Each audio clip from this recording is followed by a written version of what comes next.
Section 3.3 is going to deal with vectors in a plane. Quantities such as force and velocity that have both magnitude and direction cannot be characterized by a single number.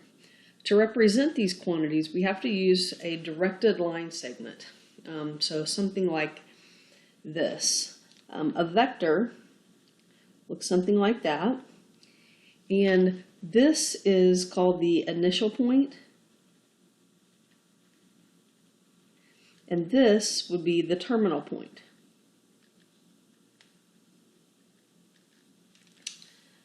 So I'm going to have a point Q here and a point P here. We usually let P represent the initial and Q represent the terminal.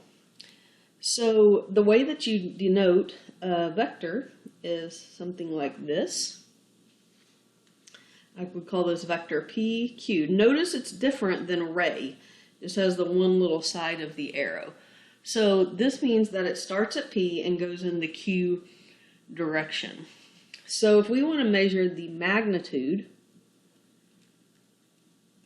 of PQ, really what we're finding is the length of PQ. And we're going to write magnitude like this, with two double bars, kind of like absolute value. So if two vectors are equivalent, they're going to have the same magnitude and the same direction. So I might label this vector V. And so when we denote a vector, we use a lowercase letter, and it's kind of bolded like that. So let's start off by finding the magnitude and writing this in component form. So the component form of a vector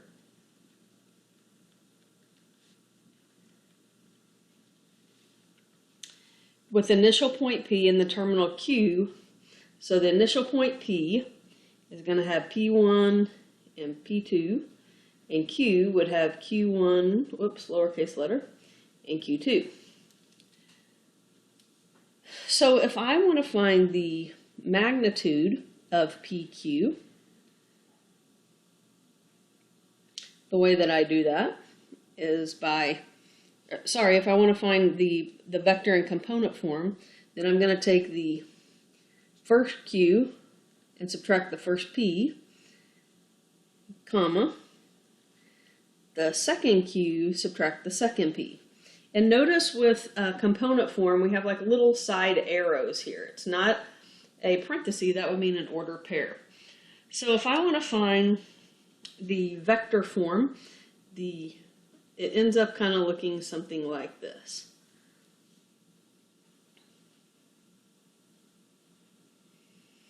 And then to find the magnitude,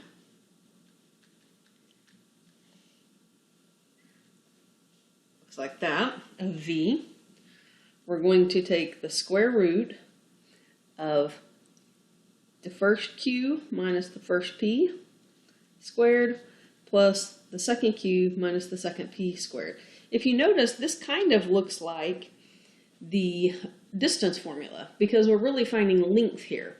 So really what we could have done is just found V1 and squared it and add V2 squared and square root. So let me show you an example of this using real numbers. So let's say I have a vector, and the vector has an initial point at 4, -7, and a terminal point at -1, 5.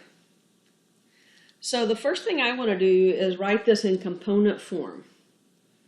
So component form is you take the second P minus the first P. So -1 minus 4. And then the second part of vector form would be 5 minus -7. So the vector form is -5, and this would give you 12. So this is component form.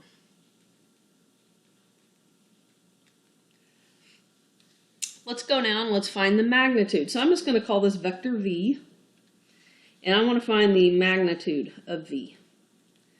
So the magnitude of v would be the first part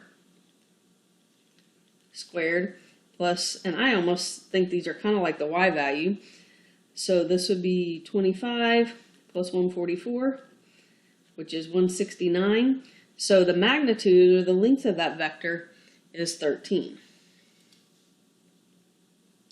I'll do one more example of this. So I'm going to start with an initial point at -1, 2, and a terminal at 2, -2. So the first thing I'm going to do is write it in component form. And this time I think I'll call this vector u. We can name it whatever we want. So I'm going to find the component form for vector u. So I'm going to subtract the x values first. So 2 minus -1, and then -2 minus 2. So the component form of u would be 2 minus -1, which is 3, and -2 minus 2, which is -4.